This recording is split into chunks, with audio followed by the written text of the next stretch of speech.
Apologies, I wanted to get to this a lot earlier, but without further ado, let's do it. It's Buffy Season 4 non-spoiler. I think my reading of this season is slightly better than Season 3. I know Season 3 is a much more fan favorite, but I think the strong episodes, the Whedon episodes, the Faith episodes, the Willow episodes, and some of the Spike episodes are those more focus on those characters are really, really strong. However, the other side of the table is this probably has some of the weakest and also politically most offensive episodes probably in all of Buffy. It's really, really out there. I think whether you're left or right, you're going to find a lot of stuff to complain about. And usually I'm able to separate the two, but here they really go in some places so far in both directions. They're really, really mind-numbingly stupid, and they just detract from the overall season. And the episodes themselves with a lot of that content are just not very good themselves, and so it just keeps lowering the score over and over again. However, the average is still pretty high because the good episodes, even some of the okay filler episodes are fine. The problem is that some of the filler episodes are just so terrible they keep dragging down the score. So it's a very mixed record. But I think overall, Adam's a pretty good antagonist. I really enjoyed his philosophical monologues and how they finally defeat him. I thought he was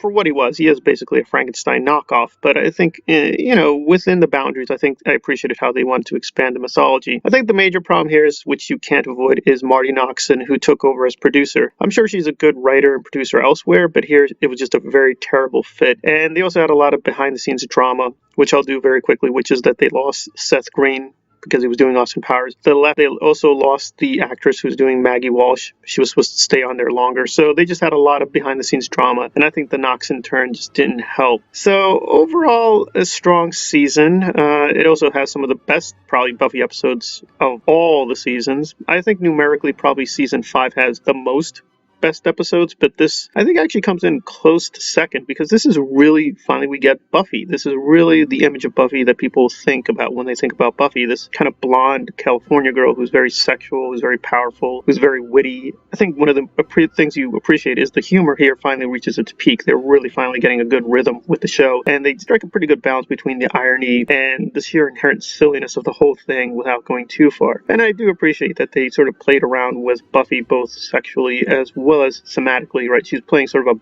James Bond character because they have a big theme about spies and government conspiracies. And if you're a longtime viewer, you'll know this has sort of been there in the background for a long time.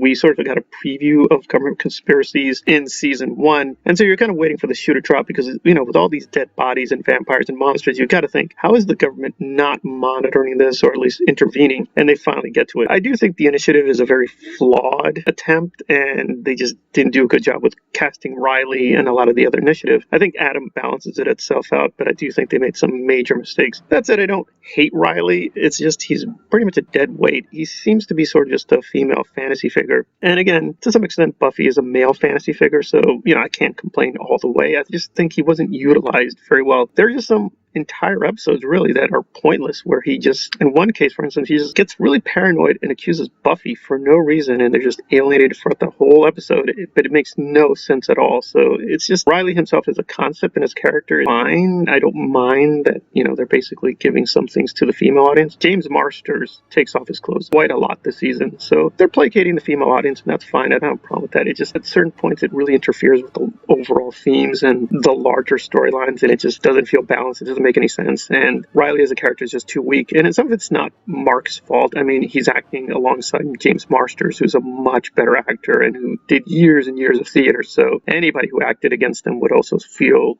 pretty kind of weak and not bringing a lot to the table. So I think they probably should have done a different casting for Riley. Mark is fine in the Buffyverse, but probably not as Riley. And Noxon admits this, that they basically did pick him because he's just very tall and handsome, and Sarah Michelle Gellar, doing scenes with him. So it's sort of like, okay, it looked good on paper, but I just don't think it was well executed. That said, where my criticism mainly fall is it's tonally way too chaotic. I mean, I get it. This is Buffy in her first year of college, so to some extent that's in the themes. It just felt the writing wasn't as assured in the other seasons. So where the good episodes are good, they're very cohesive, but where it's really bad, they're just dragging the stories along and they don't really go anywhere. But we do get a lot with the minor characters like Willow, Spike, Xander. We at least fill out the world a lot more, and I do appreciate them trying to mix the genres of, the international spy. There's a lot of Kubrick, a lot of Dr. Strangelove going on in the background. And we also have some nice little minor treats. For instance, Pablo Pascal just shows up. There's a lot of people, a lot of big people who show up in Buffy, but yeah, there's quite a few big people who show up in season 4, and they just do kind of a walk-on role like Kal Penn and things like that. And so you're like, wait, is that who I think it is? So yeah, there's some really neat little things that you can appreciate with the season now, right, that you're looking back on it. But overall, it is structurally very flawed, and I can't avoid blaming Noxon for that. And Whedon chose Noxon. I'm not going to go into the rumors that they had affairs together or whatever, but it just feels like he probably should have stayed on a little bit longer, because at this time he's more focused on Angel, but he still did a lot of stuff on Buffy. But I'm just going to call out one episode in particular without spoiling it, where Spike, we just find out Spike has something or does something, and essentially most of the episode contradicts what we just learned. So if you're being Mauler, you're going to be utterly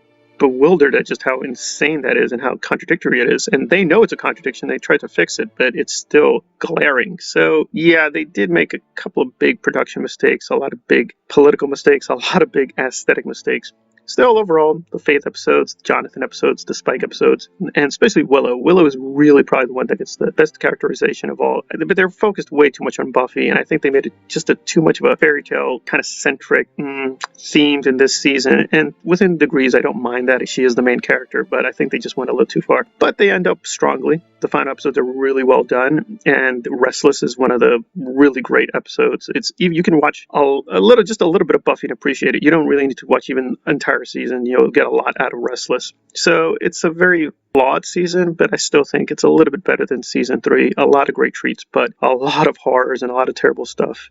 So if you see it for the first time, you can just speed past those once you see it for the first time and you're done.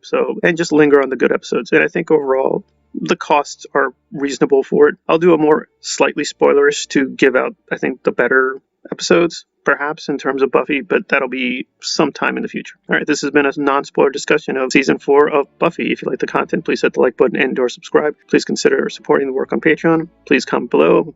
I'll take all criticism. Thank you for listening.